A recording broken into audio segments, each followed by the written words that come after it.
gives up a solo home run to Chili Davis, of all assholes. This is definitely Patreon content, by the way, where we just start remembering some guys. Are you?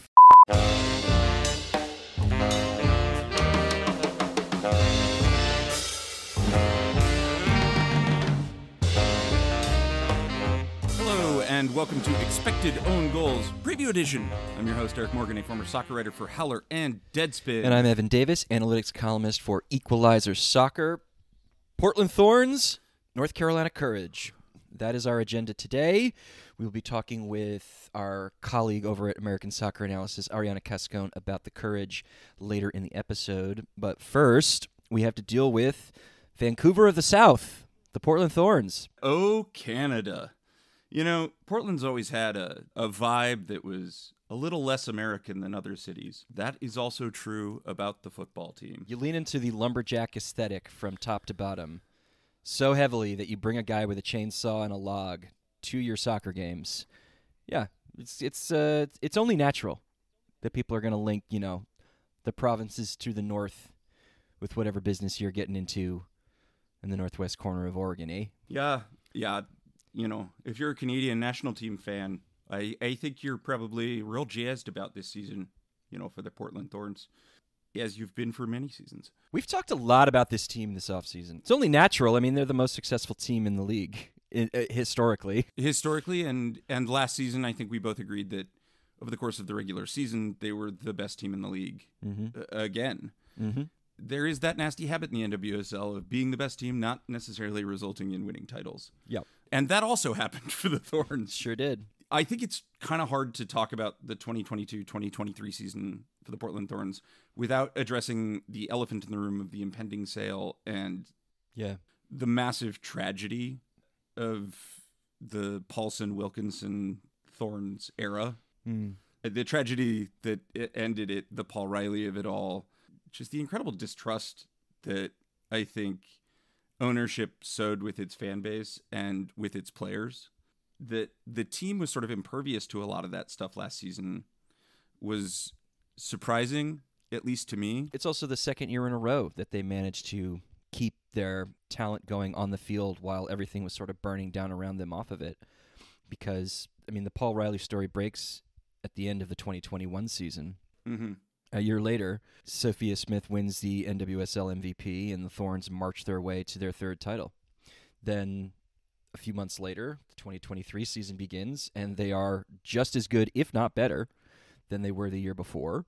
Some people would note that occasionally, particularly late in some games, they could seem a little rickety. Yep. The narrative would have you say that they weren't staying mentally focused or were mentally cohering. I don't know if I totally believe that. I don't believe any of that. Yeah. They were excellent. Morgan Weaver is the best forward in the world that is not going to international tournaments. And that is just a fact. Yep. You know,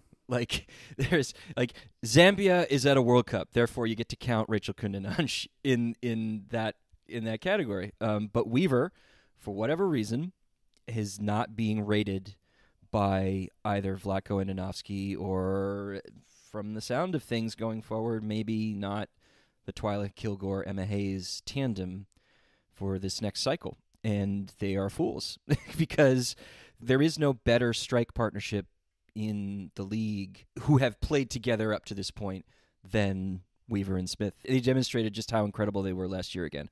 And frankly, for the long stretches of the MVP campaign that she was absent for, without Sophia Smith, Morgan Weaver was still very good. Yeah. She is, as you've described her, sort of the heart and soul of this team. Oh, yeah. Big time. And it kind of didn't matter. She just put up numbers, created great chances. And frankly, if it's not a historical deluge, even in a city with a lot of rain, maybe slots home in the 1-0 loss to Gotham at the end of regulation. Yeah. And we're having a very different conversation about the Thorns going into this season. Well, it's not just that. We might be having a very different conversation about the trajectory of the league as a whole, because it's Gotham's win that allows them to build their offseason into what it has become. It has sort of laid the groundwork for Spanish coaches being hired in the league, with Fran Alonso in Houston and with Jonathan Giraldes coming in Washington. Gotham winning the title last year is a big part of that, but the Thorns were just as deserving of winning that game in the semifinal last year as Gotham was. So, yeah, it's a real sliding doors moment. This team had 5 of the top 10 attackers in the NWSL last year, 6 of the top 20. It was a machine going forward.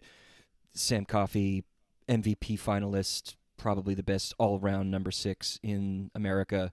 A central defense pairing that had a lot of ups and downs and inconsistencies, whether it was Becky Sauerbrun's injury or some performance issues with either Emily Menges or Kelly Hubley or Megan Nally. At various points in the year, they managed to paper over it because they were so strong in other areas. Yeah, they are your XG champions by some margin last season, your expected goal difference champions by some margin last season, and a team that I think in attack, despite the loss of Crystal Dunn, hasn't really declined. You started this conversation with the sale of the team. This team is now being owned by the Backheeled family, who are minority investors in the Sacramento Kings. Despite that sale coming to a close relatively early in the offseason, in contrast to what the Seattle Reign are dealing with, this is the first year where it did not feel like the Thorns were really in on any big-name free agents or any high-profile players who were going to move between seasons. The pickup of Jessie Fleming was obviously a big one, and we're going to talk about it later in the episode, but it was very unusual to see Portland not really being players in the market. And a lot of that has to do with the sale of the team. When there is uncertainty around the future and identity of the organization, it's hard to convince players to come and sign a 4-year contract with you, because what is the culture going to be like? We've talked a lot about what Karina LeBlanc and Mike Norris's futures are with the team, if they're going to be sticking around long term, and if not, how will the next GM and head coach shape the squad? Mm-hmm. None of these questions got answered this offseason, and I think it probably hurt their ability to entice and incentivize players to make their way up to Providence Park. And then, of course, the biggest part of it is that we've said it a few times, they no longer have the market inefficiency of having a well-run organization behind the scenes. Everybody treats their players well now. Everybody provides a good training setup. Yep. Everybody gets paid a living wage. Everybody can live comfortably in the cities where their team plays. Portland used to be the only team that could offer you that. And now Angel City's here, Bay FC is here, Kansas City Current are stepping things up. Even the Houston Dash, even the Houston Dash are building a new training center. It's just a new era, and now Portland, as good as they are, and I think they'll remain good. We will reveal our predictions at the end of the episode. They are now just one among several, rather than the only game in town for players to be able to flourish. And we saw that in how they approached the winter, both with trades, with who they signed, how they drafted. It's a fairly continuous lineup from last year to this year, barring a couple of key changes. A lot of the story of this offseason has been Portland maintaining status quo on some level. And you see that with a lot of veteran re-signings, I think, that we're both relatively skeptical of. And let's name them. Megan Klingenberg and Becky Sauerbrunn are the two big ones. But also, the loss of Crystal Dunn is very quickly covered for a team that didn't do a lot, the signing of Jessie Fleming. Yeah. Which I think you and I both think is no worse than a very good signing, if not potentially an improvement for the team. Yeah, at worst, it's a lateral move. Continuity is not necessarily a bad thing. Not at all. If what you are continuing is a very effective team. Mm-hmm. The loss of Crystal Dunn certainly will be felt. Probably to a lesser extent, the loss of Natalie Kuika. Mm-hmm. That will be felt. The loss of Emily Menges will be felt. But you look at what the core of this Portland team is, you can squint and sort of say, what is happening offensively might be slightly better from league best, and what is happening defensively might be significantly worse from what was third best in the league. And I think a lot of the defensive questions are actually questions. There's just a lot of uncertainty and a lot of high variance going around how that defense is going to set up and how it's going to perform, because Klingenberg and Sauerbrunn coming back.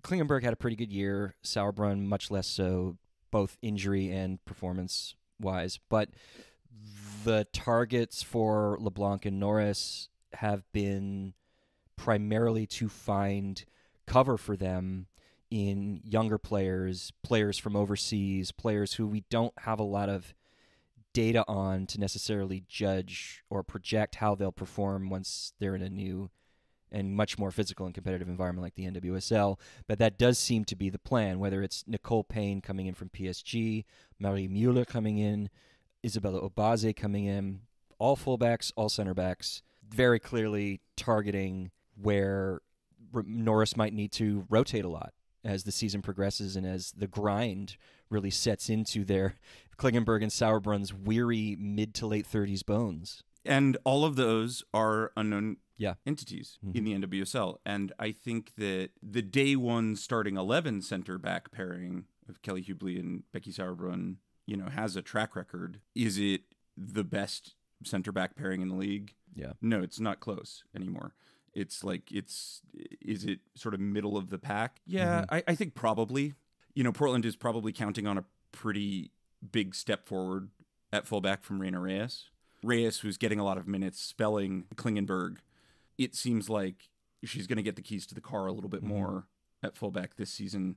Whether that is a clear step forward or not is yet to be determined. But this team was so stacked as you move forward. This team is very much, and we've described it this way before, it's that painting of the horse where at the front end it's an oil painting, and at the back end it's a stick figure. And nothing about that has changed. Right. That was good enough last season. Whether it will be good enough this season, it's just high variance, as you've said. Yeah. I just want to also add that another thing adding to that uncertainty is the fact that Shelby Hogan is going to be the starting goalkeeper. We have joked at times that maybe that's actually an improvement over Bella Bixby because Bixby had so many struggles last season. But defenders always talk about how they appreciate the steadiness and the continuity of the keeper behind them. And Hogan, she was okay last year in the very, very limited minutes that she got, but she's never been a number one, particularly and especially with this group.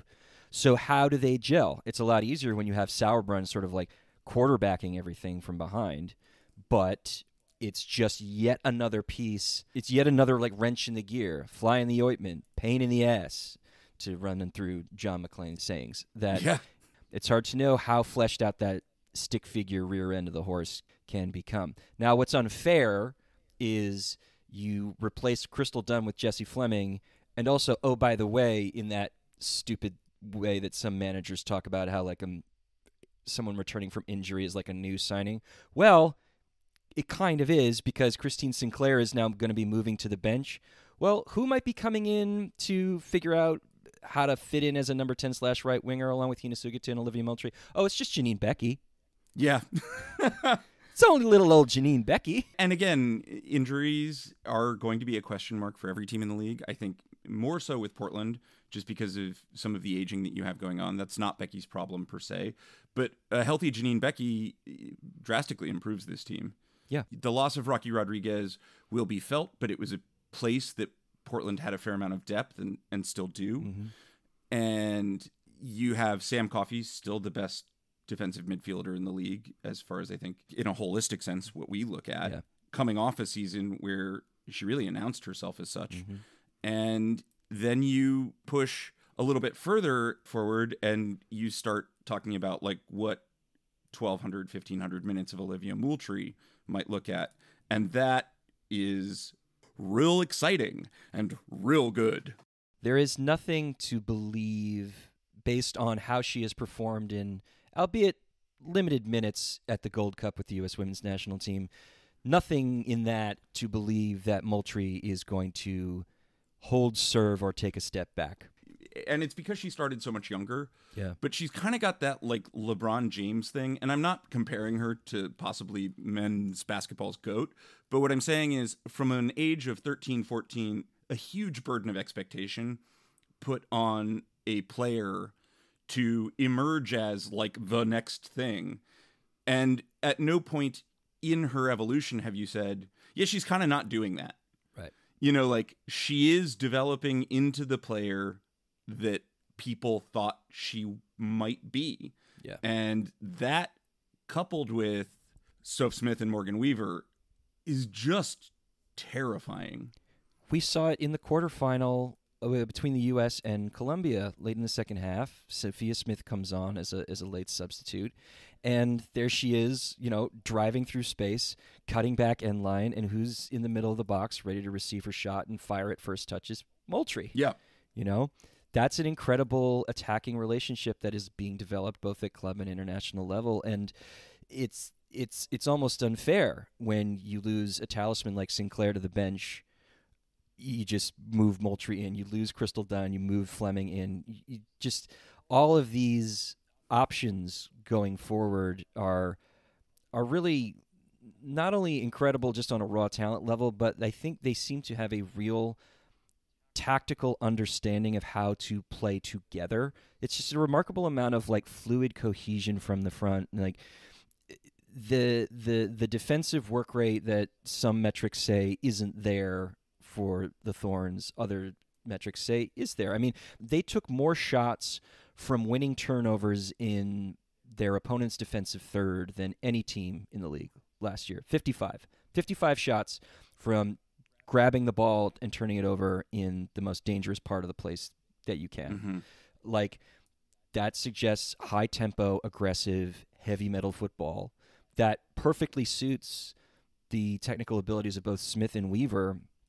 And also, thanks to Moultrie being there, allows you to like slow things down and combine through the thirds and thread passes because she has such preternatural gifts for that. Again, it's just like you just pause and you're like, wow, she's going into her fourth season and she would be just wrapping up her freshman year of college if she were a normal human being. Yeah, it's, we talk a lot about like exciting young players entering the league. This is a seasoned veteran who's been brought along. I think her development is a real credit to the Thorns, who's been brought along and not been asked to do things that are outside what one should reasonably expect of a player her age. And now you just kind of get the sense that as she's become, because she really did come into her own last season, she was one of those 5 of the top 10 attackers in the league that we were talking about. No, she was the 6th. She was the 6th. Fine. Yeah. Yeah, I mean, like, that's all you really need to say. Mm-hmm. Soph Smith and Morgan Weaver can beat you as flat track bullies in a way that very few offenses in the league have. And Olivia Moultrie can tear you apart with incisive passing.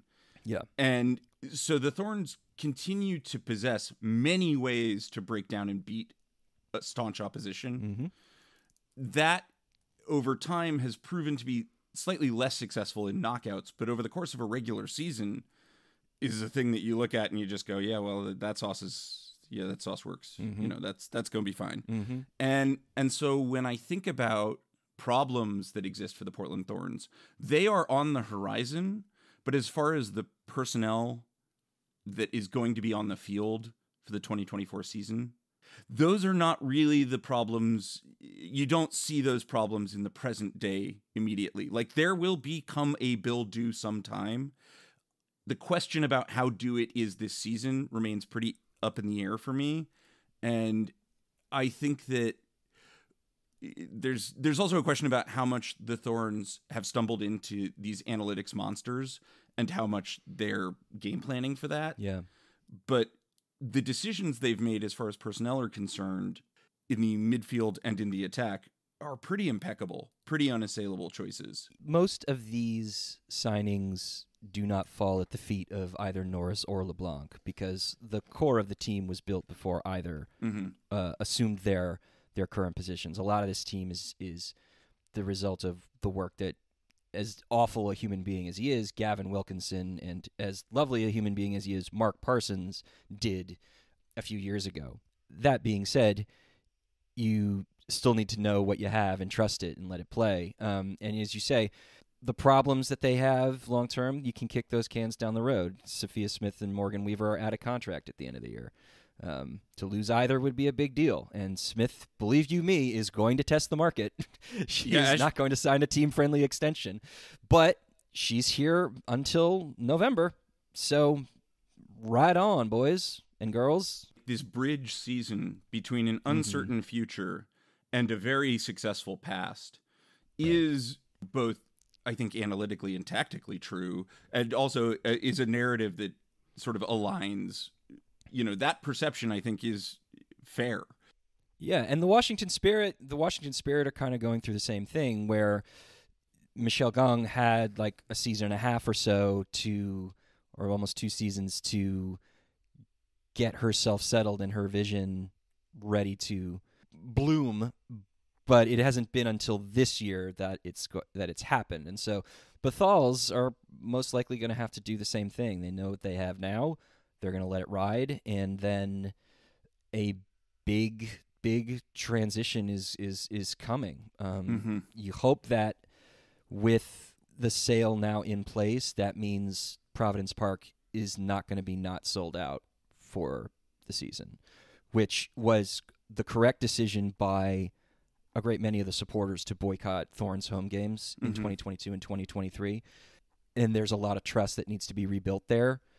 So can the Bethals do that and make sure that the off-the-pitch culture in Portland does not degrade over time, because it really can't. Like, the Thorns set the benchmark. They set the template for how to activate a rabid fan base for club women's soccer in America. And you don't want that legacy to begin to fade. I think if you were to talk about analogs between the international and the club game, the Thorns sort of have a U.S. women's national team situation on their hands, where like the rest of the world around them has gotten better. Yeah. And the questions facing the Thorns now are about what they will do in the face of a more competitive league. But it isn't really about the talent on hand. It's about how the talent on hand will end up translating in a league that has become yet more competitive. I don't think it's giving anything away to say that neither of us think that the Thorns are clear in a way the best team in this league. I don't think either of us think they're the best team in this league. But if they won the Shield, though, I wouldn't blink, I don't think either of us are suggesting by any means that this team is like not a playoff team or not hosting a home game either in the playoffs. Well, why don't we just go into sort of how we think they're going to line up? I was going to say, we've not gotten into the weeds yet because there are actually kind of very few weeds to get into, but there are some, namely, what's the best structure for the team now that Moultrie is going to be the string puller and Jessie Fleming is going to be the 8? How do you balance the right wing between Hina and Becky once Becky is available? And it sounds like she will be pretty close to the beginning of the season, if not the beginning of the season. And then how do you rotate Marie Mueller and Isabella Obaze in and out to spell Klingenberg and Sauerbrunn? What do you think? I mean, I have a setup here in my little kind of possible 11 as a 4-2-3-1. That's exactly what I would say. Yeah, because you just love wide space for both Hina and for Weaver to break into, and you can allow Weaver to stay higher up, closer to almost to the corner flag to run diagonals when you know that Hina or Becky are on the other side, because they're so defensively astute that you're going to have at least one wing covered and not everybody's going to get caught high up. So what's your vision, 4-2-3-1?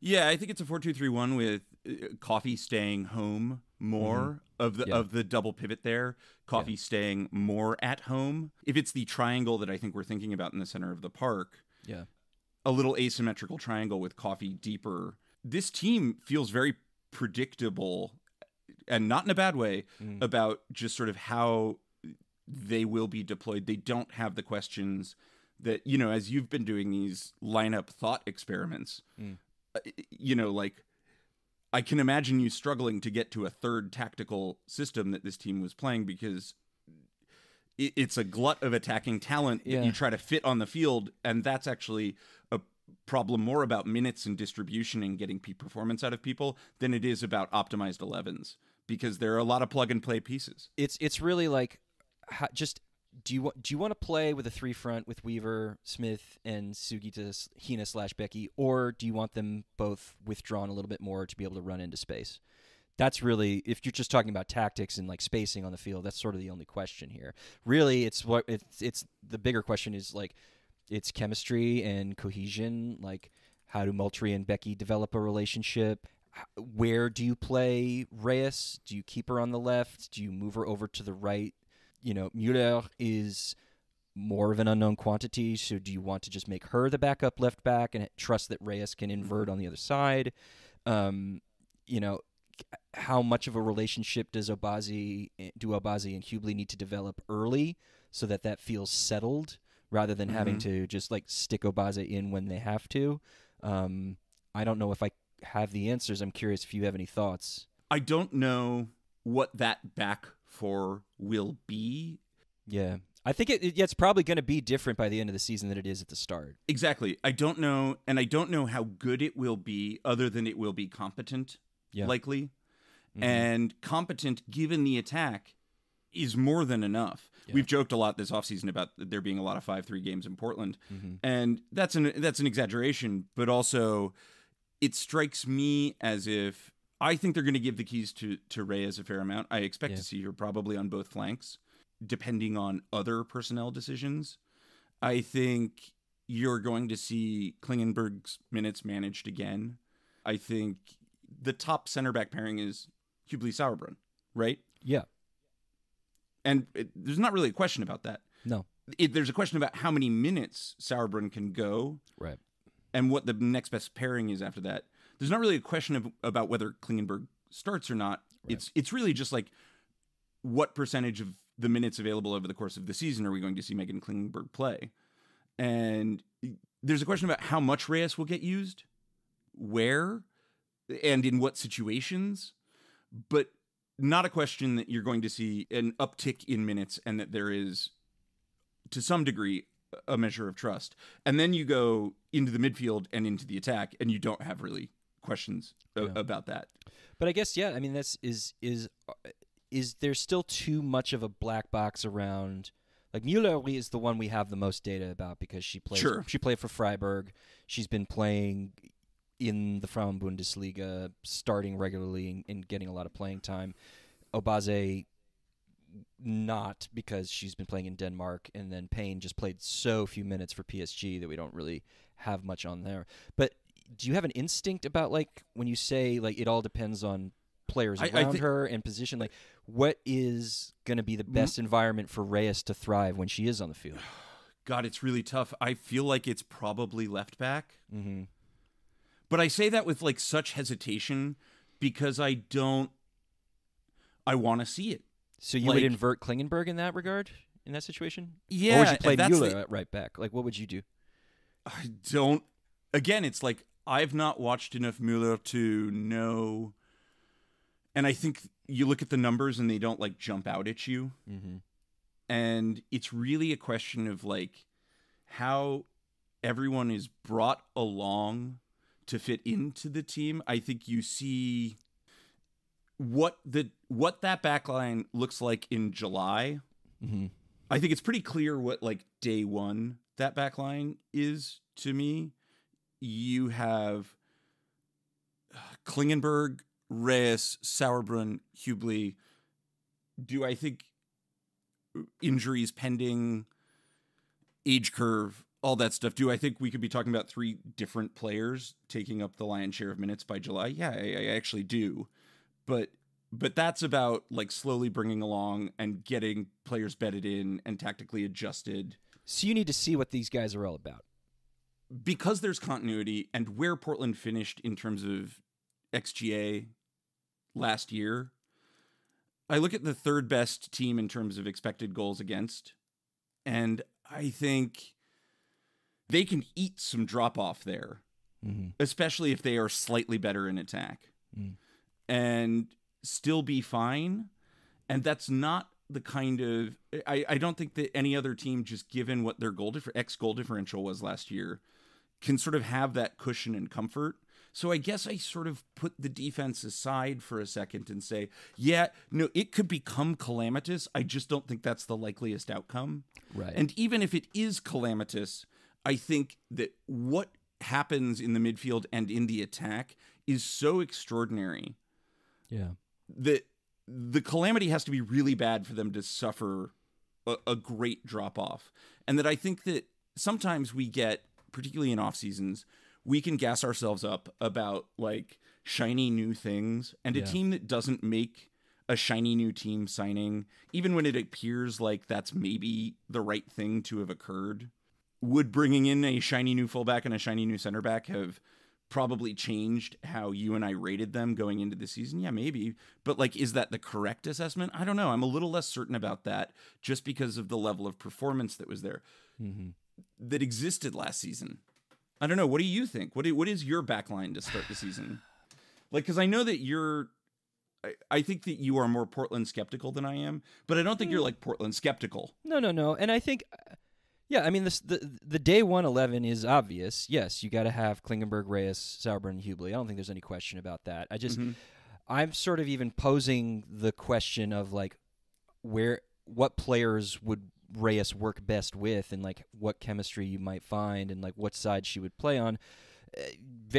Just as a very open hypothetical, because I don't know either. Again, like we need to see how, we talk about how will Oshuala adapt to the NWSL. Totally. And my opinion is like even like a 50% drop off in production still means she's probably a golden boot candidate, where a player like Mueller or Obaze or Payne, I would not make that guarantee. Like if their performance drops off 30-40%, that's a much bigger issue, and the error bars around their 50th percentile results are much much wider than somebody like Oshuala. They don't know how they'll do.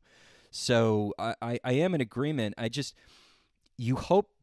I think Klingenberg should stay on the left just because she's very good going forward, and I think maintaining that left channel, keeping that open for attack, and like having her and Weaver overlapping and underlapping is good. I think that should stay in place. I guess the counterpoint would be, well, if you want to play Becky instead of Hina on the right, you might want to find some sort of attacking fluidity there, so keep Reyes a little bit more pushed up, or move Klingenberg over to that side. But yeah, I think that Reyes might be more adaptable at this age, and maybe she could learn play right back inverted a little bit more, especially if you think about Fleming, who does not have a lot of defensive capabilities. That if Coffey, even though you and I both think that Coffey can handle the 6 as a single pivot, like if there does need to be defensive help on the right side, you want someone who could maybe pull in and offer that. And Reyes can do that, because Reyes is a pretty strong defensive fullback from what limited information we do have. So that makes me think that Reyes might be a better fit on the right than on the left.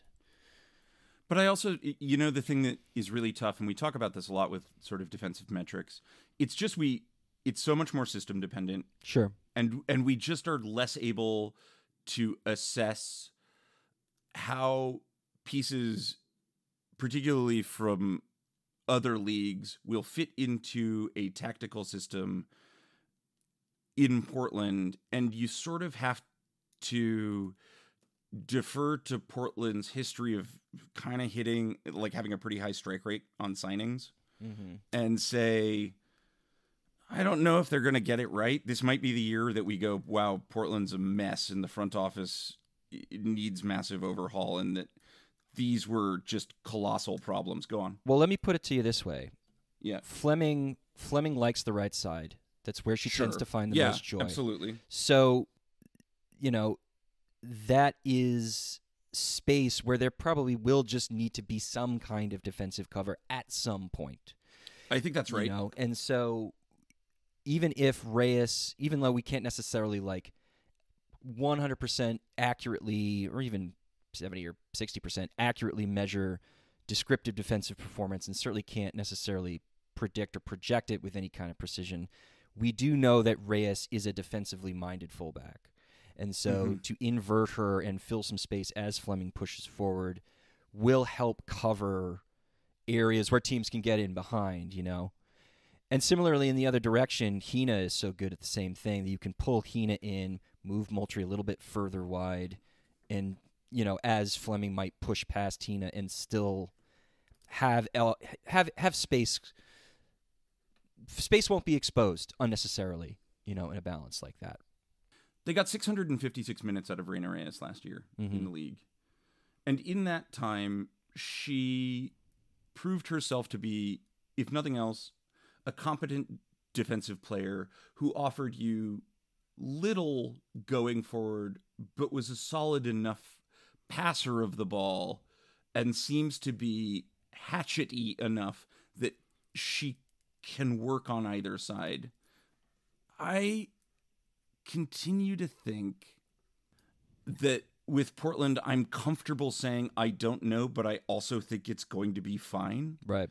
Just because, and I keep circling back to this, which is to say, I want to needle what Portland's doing, but I also look at it and I say to myself, even in the worst case scenario, where like they have real defensive frailties, and I feel confident saying that is a possibility. Yeah, Klingenberg and Sauerbrunn could both get injured. It's very, very possible. And Mueller and Obaze might not pan out. Maybe Reyes has a little bit of a regression. If all those things happen at the same time, well, shit, dude. You know? Oh, totally. But like, even if this team ends up as the 8th or 9th best defensive team in the league, yeah, it's just that offense can still cover for it. Yeah. And it's why we joke about the 5-3 in Portland. Yeah. It's like, even in the worst situation, even if it turns out Hogan is yet worse than Bixby, Klingenberg and Sauerbrunn combined for 1,000 minutes this season. That offense is still going to score a lot of goals. Yeah. And that midfield is going to possess the ball competently. And they are going to be a difficult team to beat because they can break you down if you want to just pack and counter. And if you get in a track meet with them, you're inviting the single most dangerous striker in the league to a form of play that she won MVP behind. Right. Yeah. And so, like, I guess, you know, for all the consternation and rightfully so that we can feel about this team, I don't think, and maybe this is where we move on and get to the projection here. Yeah, I agree.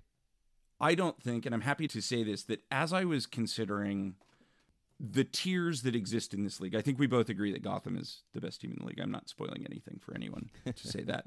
I don't think, I think if you've been listening to this podcast, you're not for a second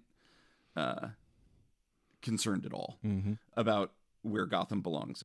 After that, San Diego and Washington strike me as teams that certainly have the potential to be better than Portland, but don't have the continuity or the track record from last year to suggest that they will make some sort of leap without unforeseen things.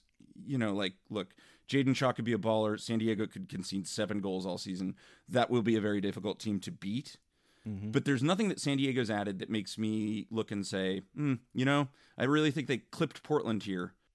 Right. And I look at Washington and I say, even with a change in management and a ballsy owner and the emergence of, you know, just like a pretty potent attack, I look and I say, like, well, the loss of Sam Staub is substantial.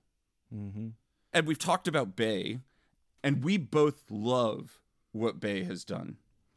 And it is, I feel like I'm being the conservative ninny saying that I have to come to my point. You feel like, no, you are being that. Yeah, to be among our ASA community and ASA alum Ariel Drawers crushing it at Bay, to be Wow, what a negative Nancy to say I have Portland second and Bay third. Third for a team that has literally never played a regular season game together and that did not exist last year. Yep. That is more a statement of how much I respect Bay, that I have them third to a team that absolutely bludgeoned the league last year with goals. Right. And barely third. And if it goes the other way around, I guess I was wrong by probably not that much. Mm-hmm. But I have Portland too. Evan. And I have Portland third. But again, it's a very, very close margin between Bay, Portland, San Diego. That is such a very tight cluster of very good teams who are good for different reasons and who have flaws for different reasons. Mm-hmm. And so whatever the final table will result in, I think a lot of those four teams are going to be pretty close together. I just think in things like this, you go for, and this is going to sound counterintuitive for, again, an expansion team who's never played together before, I look for reducing variance. And Bay FC's defense, even though they are a new team, going to be sick, I think is just going to be, a little bit more solid and a little bit more competent, and you just run a little bit less risk with leaking goals. And so in something like this, I tend to go for risk aversion, and so I think Bay is probably going to be second and Portland's going to be third. I think all it takes is for a couple of your attackers to have a bad run of form for a month at the same time, and that may be due to nothing else than finishing luck. Yep. And then all of a sudden you might drop some points and Bay can get ahead of you. So I think third is the right number here. We both have variance questions. They're slightly different. If I am wearing Rose City tinted glasses, I will own that later, and I will own goal myself. Let's throw it now over to a team that has much higher variance in their potential outcomes. The North Carolina Courage, and we are joined by our good friend and colleague, Arianna Cascone of Backheeled and ASA. All right, we are now joined by a very special guest, someone who is going to feature a lot on this show going forward, now that we're partnered with ASA, to talk about the North Carolina Courage, the one, the only, Dr. Arianna Cascone. Arianna, welcome to your show debut, which should have been earlier this week, but for a nefarious hit and run that kept you out of the Utah Bay conversation. But we're really happy to have you here now. I'm so happy to be here. So happy to talk about the Courage, too. You're on the ground there in North Carolina. You get to see this team up close and personal a lot.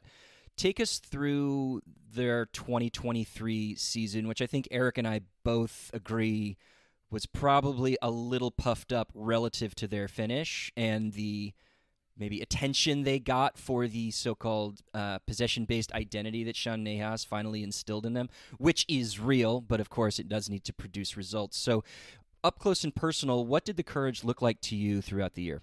I thought that they looked like a team that was really exceeding expectations, honestly. I went into the season kind of being low on North Carolina, lots of turnover, and not really knowing what to expect. A lot of young players that I hadn't really had a chance to watch in other leagues and also didn't have data on, just because, in women's soccer we are kind of limited in what advanced stats we have behind the scenes.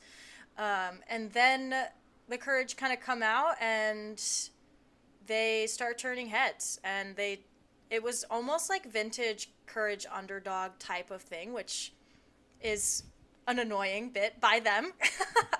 But they had a very clear game plan, that they were able to execute. And I think in the NWSL, it just was an interesting thing. Like, some teams really struggle with their tactics and their identity, and that was not the case for North Carolina. You knew what they were going to do every game. And I thought it made it really interesting. I think they did grow throughout the season, but sort of as you alluded to, right, they crash and burn at the end. The quarterfinal that they lost, right, they hosted Gotham, and Kerolin was not available, so their attack kind of fizzled out. That possession didn't really end up in anything. They were kind of pressed out of the game, suffocated, if you will, by Gotham, and their season ended prematurely. So, do you think it was crashing and burning as much as it was just sort of like reverting, it just like a regression to the mean of what Carolina really was? Ooh, I like that question. You know what? It could have been a regression to the mean. If it depends on what the mean is. Because I suppose the question that I had about North Carolina's 2023 season was, is this team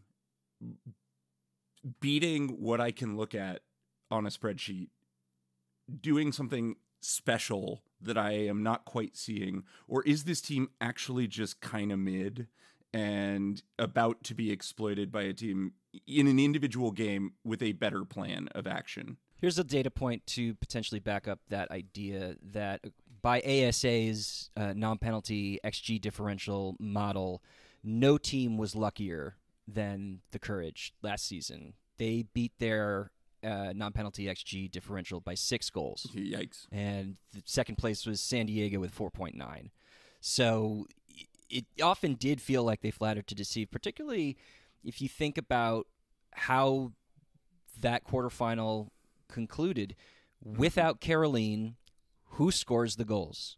Who is the attacking threat that can capitalize on all of that possession and all of those triangles that were being built through the thirds? Does that track for you, Arianna? I think it does. And I kind of asked, like, well, what does the mean here? Because this Courage team was interesting in that during the summer, when so many players were out, the Courage were really hot.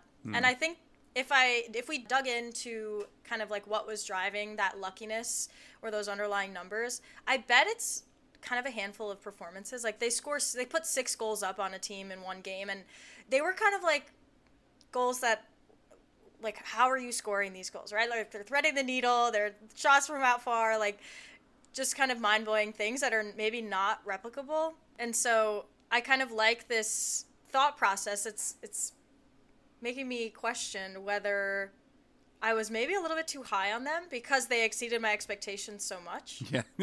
I mean, look, there's nothing like quite getting high on your own supply. It's true. I do think for runs of last season, I was looking at a team that I was like, I actually think North Carolina is pretty good. And then as the season wore on, and I started really looking at the numbers, I was like less and less convinced. And Kerolin's such a huge piece to miss. Yeah. And that serves as a great segue to talking about how Sean Nahas and Kurt Johnson have dealt with this offseason after the disappointing quarterfinal loss and losing Kerolin to an ACL tear. Big signings that, for my money, maybe don't necessarily address the biggest issues. Though that being said, I think that Eric and I both feel that their offseason ended in a much better place than it began. For sure. So if we talk about Feli Rauch coming in to replace Emily Fox at left back, or Ashley Sanchez coming in to play the 10, Danny Weatherholt as yet another not exactly attack-minded central midfielder that they now have to figure out to balance minutes with, Bianca St. George to replace Kerolin, which also potentially creates a bottleneck with Tyler Lucy, who's naturally on the right wing. How do you feel like Johnson and Nahas handled the offseason to try and get the team either better or at least hold serve to what they did in 2023? Their offseason was interesting, but kind of as you alluded to, I do not think that they're solving the issue of Kerolin not being there. And so an issue in North Carolina last season was this idea of, like, they're not really scoring goals. Like, they're having these triangles and they're keeping the ball, and then kind of the last piece was missing. And is finishing real? Like, I don't know. But, whether or not finishing is real, they're not scoring goals. And so I expected them to kind of like go out and make a flashy signing of somebody who's going to score goals. And if we're thinking about maybe Bianca St. George being that player who is supposed to maybe fill in or bolster the attack with Kerolin not being available, that's not the signing for me.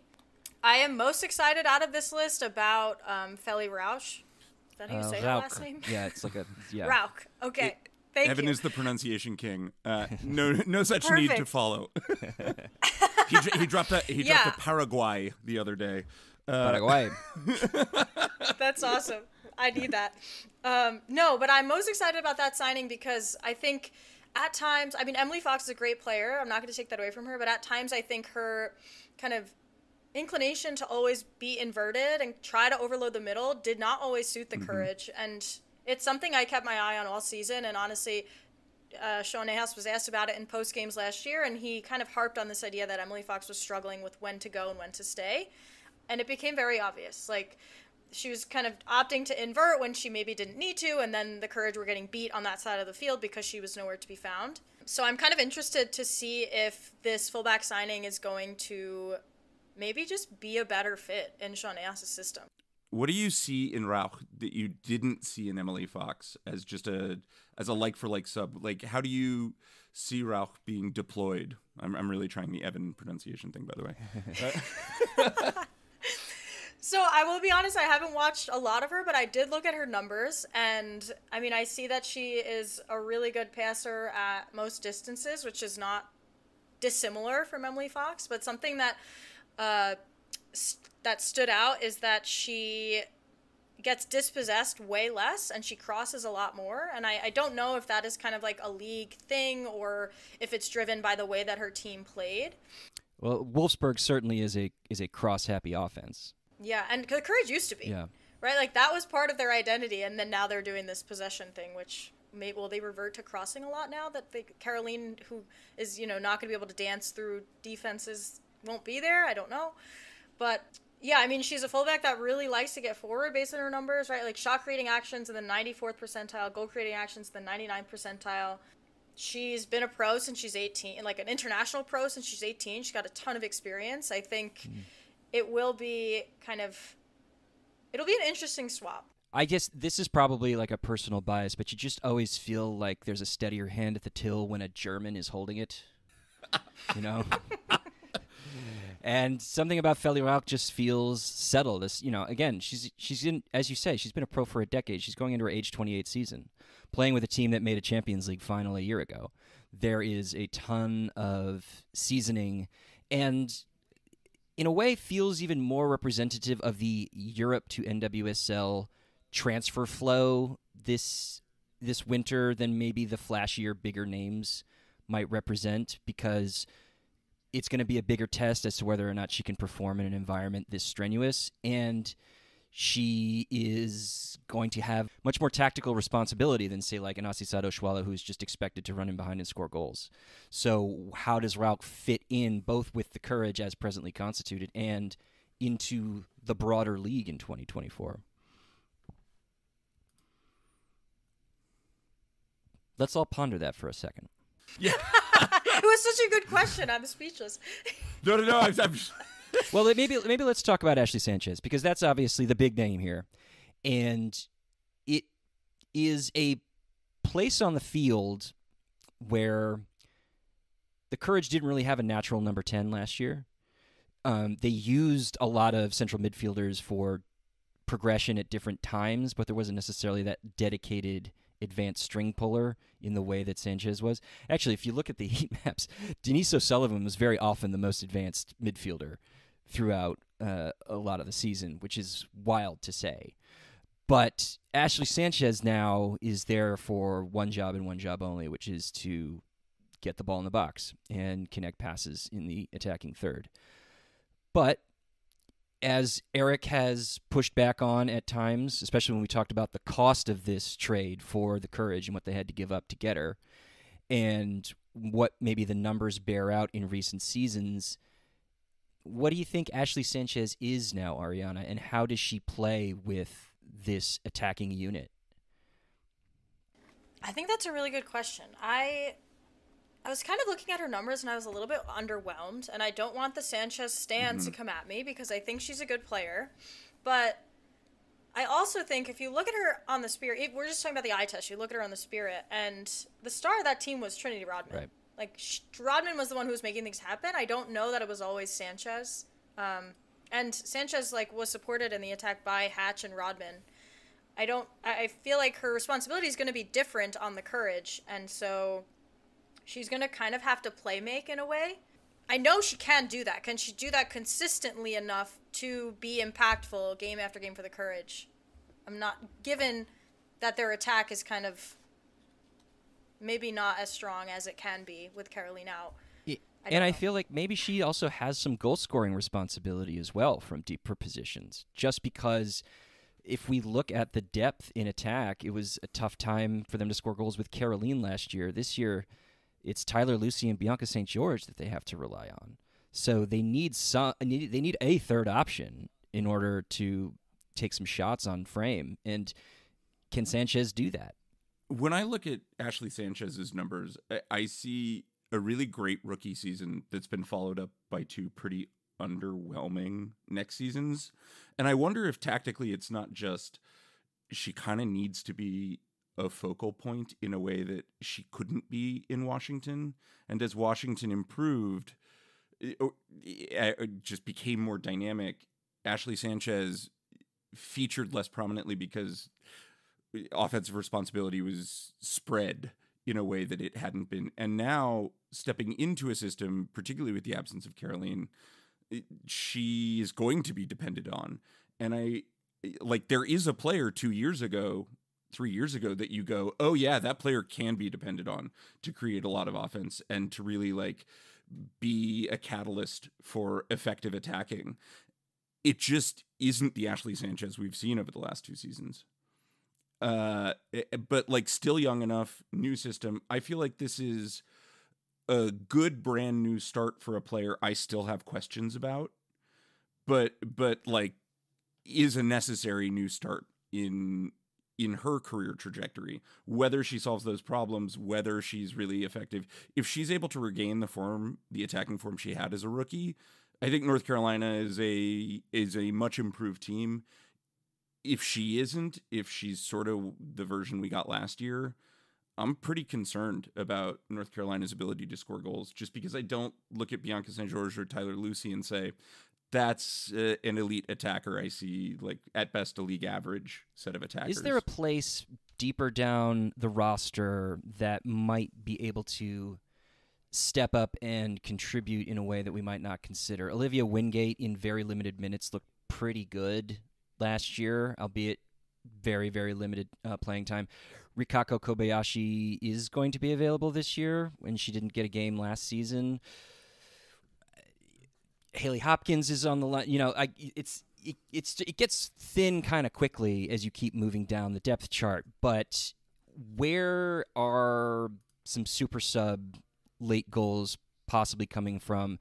Potentially injury replacement goals coming from in your view? Yeah, I love this question, and I think I need to highlight that Tess Bodie not being on this team is another big blow. Great shout, yes. And Brittany Ratcliffe as well, I'd say.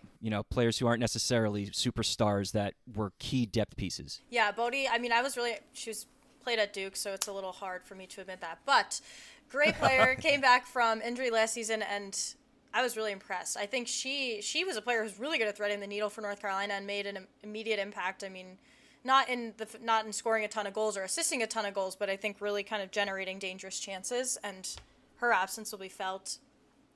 I think based on how last season went, Olivia Wingate was a sub that came in the 60th-ish minute, usually, and the coaching staff kind of relied on her pretty consistently throughout the season, which I was a little bit shocked about because I think she worked really hard, but I don't know that she produced much. Which, I don't take that or leave that. But super subs, I'm not really sure. I think Wingate probably is going to be relied on. And I can see Haley Hopkins maybe stepping into kind of a more pronounced role because Bodie's not there to kind of be competing for playing time. And I know that she did get some shout-outs last season from Shoneha's post-game about, again, her ability to work hard and come in late and make a difference. Yeah, does it have to be one of St. George or Lucy? Because I don't really know how both of them are on the field at the same time. Yeah, and maybe that's the moment where we now transition to figuring out what the starting 11 looks like and how it's constructed by formation. Nahas leaned pretty heavily on a 4-3-3 last year, and that's the general structure that I have used in my mock formations, albeit with rotating some personnel. And yeah, if you use a 3-front of Lucy, St. George, and maybe Ashley Sanchez as a false 9, Lucy, one of them has to be on the left, and that's not necessarily where they're most comfortable. And so that feels all of a sudden like maybe Feli Rauch really needs to be have more of an attacking presence on the overlap over there because there won't be a natural fit for one of the forwards. Does that make sense to you? I think it does. Based on her numbers, that's actually kind of exciting to have her kind of go forward and progress into the attack. Do either of you think that St. George will be played as a fullback? I suppose it's possible, but Ryan Williams sort of has that position locked down, no? I hope so. I am not high on her on St. George as a fullback. I know she has played there before. I just think that Nahas, I think Nahas is fine with fullback depth. Where he needs to get some bodies filling the pitch is further up the field. But a place where he really doesn't need any extra bodies is in the middle of the park. So now we have Denise O'Sullivan, the stalwart, the captain, the talisman of the team. We have Narumi Miura, who I think acquitted herself pretty admirably as a number 8 and the one to kind of activate a lot of the triangles through the thirds. We have Sanchez, who I think also could maybe get pushed up and used as a false 9 if you didn't want to drop too many of these players to the bench. And then we have Danny Weatherholt, who is the wild card here coming over from Angel City, who really has a lot of positional overlap with both Narumi and O'Sullivan. And then there's also the wild card of Monica Matsukubo for as long as they have her, whether or not her loan will get extended. So there are a lot of players who are there to shield back lines and start attacks from deeper spots that you can't get on the field all at the same time. So, Arianna, what is your most balanced midfield here now that Nahas is kind of loaded with options? Yeah, I think O'Sullivan has to be on the field for sure. And I'm thinking Narumi is kind of another non-negotiable. The third spot, I liked when Manaka was out with them last season. I thought that worked really well, but we kind of are, like you mentioned, about her loan being extended.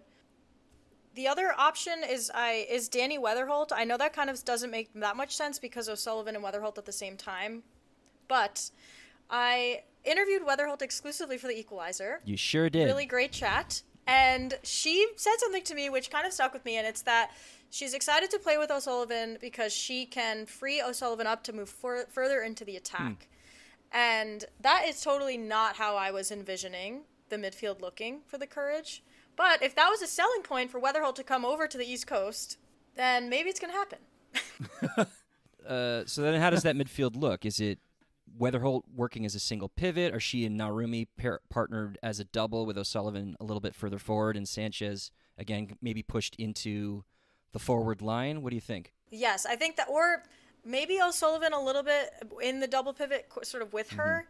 But at the same time, that is kind of a lot of defensive-minded midfielders. So, and then we go back to the question of, well, who's going to progress the ball and score goals? Right. Yeah. It's a very weird, lopsided lineup with a lot of talent that maybe it doesn't really fit together. Yeah. It's easy to imagine North Carolina being defensively solid. It's really hard to imagine them, like, chasing a goal in a game, finding ways to score. And I think that that's going to be a problem that basically defines this entire season for them until they figure out a way to generate offense. And I mean, like, for a team that is so possession based, I just don't see a plan B when they're down. And like, I don't see it in a starting 11 and I don't see it on the bench. Lots of other teams in the league have greater concerns as far as I can tell. But North Carolina has like a game state problem that could be really a big deal the whole season long. Did you feel like Nahas had another card to play when they were down in second halves last year? No. That has not been answered. Yeah, I agree. I think the subs were kind of like what I was saying before. Regardless of what was happening, it was always going to be Wingate in the 60th minute with somebody else that kind of would work hard. Again, not sure what that means. And the subs were... at times didn't really feel like it was reflective of what was happening on the field or the adjustments that needed to be made so much as it just was like, okay, this is what we planned for this week, and so we're going to do it. Which, I mean, that's an interesting strategy. I'm not a coach, but... Well, it certainly means that no player won't know their role. if that's the case. Yeah. That's a good point. I got a wild pitch. Now we're moving into the Kieran Doyle Davis experience where we just start throwing out hot takes here. I came up with this earlier today. A 4-4-2 with a box midfield using Sanchez and Manaka ahead of O'Sullivan and Narumi, although you could make the case for Weatherholt in that spot if you wanted to. But that feels like a really great opportunity for players who want to move the ball forward and also are comfortable, certainly with Manaka and Sanchez underneath the two forwards. Those are some very dribble-happy players who can use space to take people on if Lucy needs to move wide or Sanchez or St. George wants to drop deep. There are going to be areas where those two players can push into space on their own, so it doesn't feel like you're going to get bunch ball right in front of the box because of Lucy and St. George feeling like they have to be central all the time when they're naturally wide.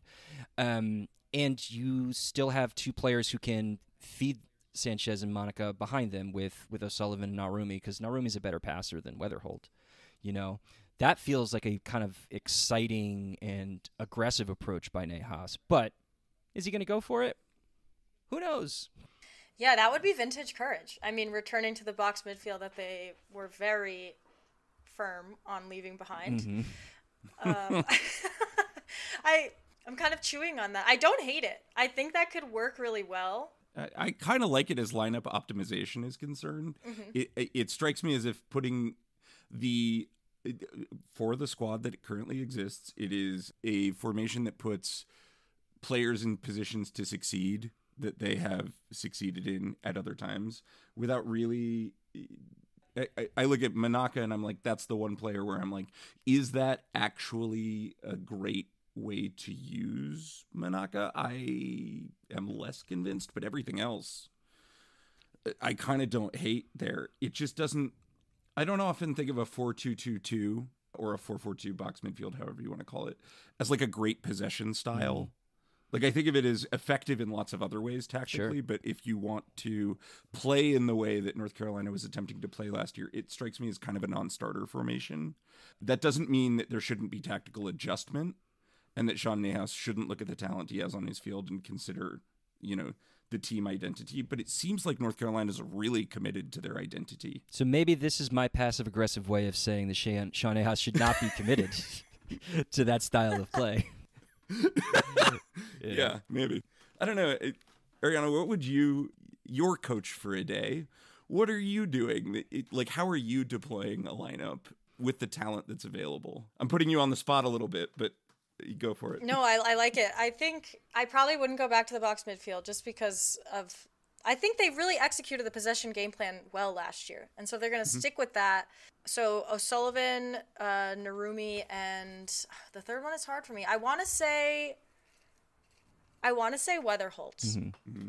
Because I think the idea of Weatherholt and O'Sullivan at the same time is it's intriguing to me.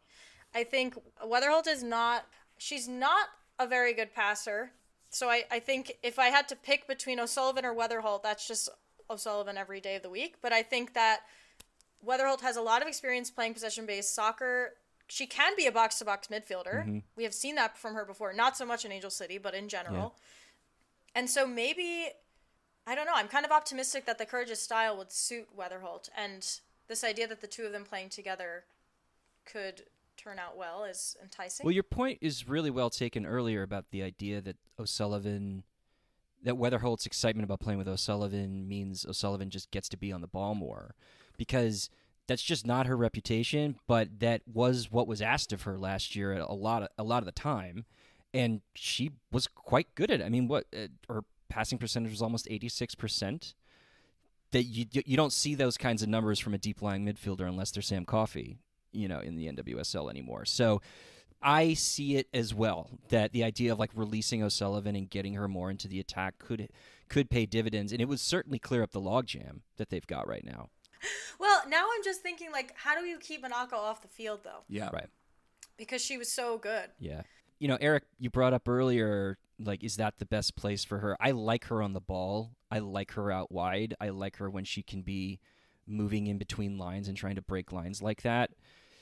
particularly for her age, that's what makes her so exciting. And I want her to continue to develop that. Obviously, she's got all-round central midfield skills and potential, but there's a place where North Carolina needs more talent, and there are places where they don't need as much talent. And it seems like the more you can get players who can start breaking in between the midfield and defensive lines, the better. So why not try her out, especially because you know that you might not have her for very long, depending on what happens with her loan. I look at this roster and I feel like we're getting so close to the season start, and it just feels like there's still like a player away or a move away that sort of locks in a lot. And I don't think that's coming. I mean, we could be Barbara Banda surprised Orlando style, but like, I just don't think that's like, talk about a player that actually would have made some sense for North Carolina. I just don't, it's like, are you kicking on to the summer transfer window to figure out like the piece you need? Is that just, it just feels like a team that's still, that has like has identifiable problems that could be addressed and that have not been. Well, I throw it to the both of you. Who would be, or at what position is that one player needed right now? Oh God, I don't know what their budget situation is like, but I'm going and getting an actual goal scorer. I was going to say that a 9, like replace Kerolin. Yeah. Go do it. Will the Courage do that? No, because they are cheap. But as you all were talking, I was thinking, is there a world in which Manaka plays where we're kind of slotting Sanchez in? As a false 9? I could see it. I like that. Yeah. I like that a lot, actually. I don't think that Sanchez is not going to start. I just have that feeling. But that could be really interesting. Yeah, it's like Sanchez is that kind of player who like solves one problem while creating another at the same time in this funny way. Well, I'll steal Eric's usual question at this point, and maybe we're already kind of just saying it over and over again. But if you're Sean Nahas, what's keeping you up at night, Arianna? What's keeping me up at night? Kerolin's injury timeline. Her return to play protocol is keeping me up at night. No, that's a bad answer. No, it's not. It's actually a very good answer. Like I think that's I clock watching the hours until MVP can come back is not a crazy. That's just real. Yeah. Okay, so what's the second thing that's keeping you up at night? I mean, it's kind of related in that like who is going to score goals. Yeah, I think we are kind of dancing around that this whole time, but it's an interesting thing to chat about because at the end of last season, Nahas was so adamant about this idea that Kerolin is not the whole team, and her absence was a big loss, but they had so many other people, and I'm like, okay, well. That sounds like managing locker room personalities more than anything else. It does sound like that. And then the captain, Denise O'Sullivan, comes out and gives a really long, detailed answer about how Kerolin is unreplaceable. And so it's like, well, this is really, the truth here. Hey, she's been at the club longer than Nahas has. That's true. And is probably less easily replaced, if we're being honest. Well, I mean, there were so many transfer rumors around O'Sullivan moving this winter, and it didn't happen. So, yes. Yeah, that does tell you something, doesn't it? Let's talk about, before we get to predictions, let's talk about the team long term, because you just said earlier they're not going to go out and make a big money signing because they're cheap. The Courage, and I only just put this together recently, the Courage is the only team in the league whose general manager has held that position for more than 2 years. Wow. Kurt Johnson has been the GM of the Courage since Steve Malik brought them over from Western New York 7 years ago. Everybody else in the league has hired their current general manager no earlier than the beginning of 2022. That really underlines what a going theme that I think Eric and I have talked about a lot is how the league has changed so rapidly recently, and that the teams who were once considered members of the elite, if they have not begun to adapt to this new financial environment, might start getting left behind. And I wonder if the Courage potentially have risk falling into that trap despite having Kerolin on the roster, despite having a talisman like O'Sullivan leading the group. What's your read on that, Arianna? I think that's a really good thing to point out. It's something that I've been thinking about kind of off the field in North Carolina. Like, just the overall investment in kind of their game day experience and what they have for the fans and location, and those things are lagging behind some other teams in the league. That is just fact. I mean, there is an argument to be made that the training facilities and things like that in North Carolina are really great, and that's not false. But so I think North Carolina is kind of falling behind in more than one way. And how do you mitigate that? I mean, do you go out and get a GM that's not Kurt Johnson? Maybe. It doesn't seem like they're kind of enticed to do that for whatever reason. But they really lean on this idea that they are one of the most successful clubs in the NWSL, and they've only missed playoffs once in their existence. I think it would take kind of a really, really bad season from them to even consider a change. And with the expanded playoff field, I doubt North Carolina's not making it. So I, again, doubt that a big change would come. So is it kind of like a slow fall from the top for North Carolina? Maybe. They always say it's better to burn out than fade away. And yeah, no, it's sort of a slow, like on a different episode we were talking about North Carolina just as, or maybe this was just sidebar, that North Carolina has like a 90s Bulls thing going. Like their heyday, they were so unassailable. Truly, like yeah. They win the league. They win like the regular season title in like August. Yeah. I mean, like I'm just scrolling through like 2018, 2019, 2017. This is just the 2018 team puts up a number I don't, even with an expanded, they put up 57 points. The 2018 North Carolina Courage is one of the greatest women's club sides in history.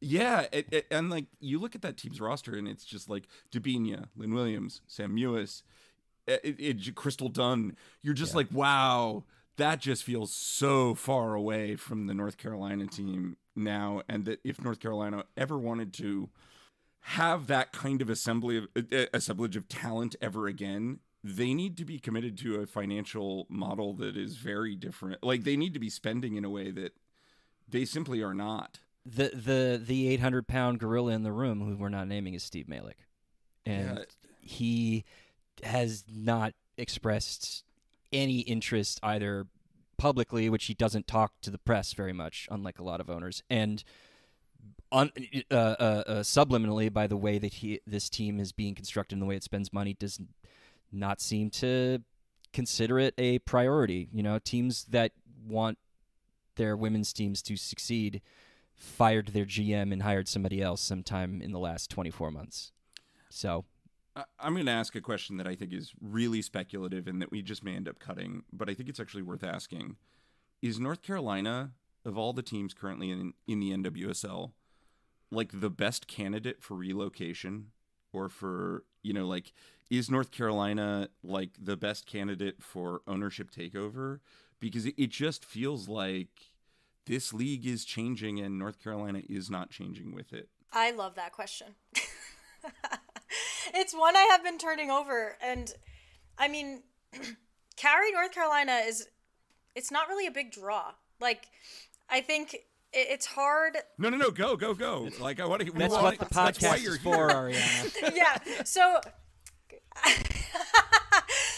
I think it's interesting because the team brings in like an average of 4,000 or 5,000 fans, and it is and it's truly pathetic. And the argument maybe is that people don't know or they don't care about soccer or women's soccer, and then the NCAA College Cup comes to that same stadium and sells out immediately. They have the soccer tournament come out and like the attendance is stellar, right? The Hurricanes have a stadium, or an arena rather, PNC Arena, which is walkable from WakeMed technically, and they average a sellout there.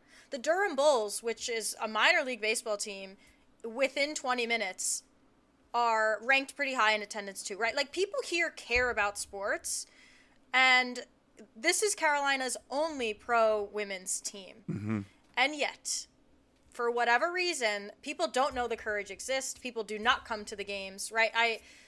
I worked at University of North Carolina at Chapel Hill. I was a grad student there for the last several years, and the number of people that did not even know that there was a pro team 20 minutes away when University of North Carolina women's soccer is like one of the best teams in the country, a college team. The disconnect, I don't understand where that breakdown happens.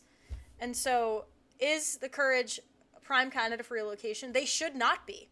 But for whatever reason, yeah, like there are no answers to these questions. No, I think about it because when I was growing up in Portland, UNC women, that soccer team, it's arguably the greatest program in the history of college women's soccer in the US. Not. I don't even think it's arguable. arguably. Yeah. It just is. Yeah, 22 national championships. Like it's hard to kind of digest because their attendance sometimes is better than the Courage. And it's like, how is that happening, right? It's not that Courage tickets are really expensive. Like they kind of, I will say the club did try to get more people at games this season. They had like the student deals and things like that, but their attendance was still abysmal. And now there's the competition with the USL team in Charlotte coming down the pipe. So I think the answer, as it always is in these situations, is money and interest.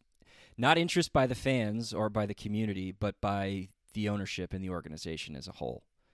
And if Malik has no interest in stepping up, then I think he probably should consider handing the keys over to someone who could actually turn that thing into a powerhouse again and honor the history of the club in a way that is appropriate.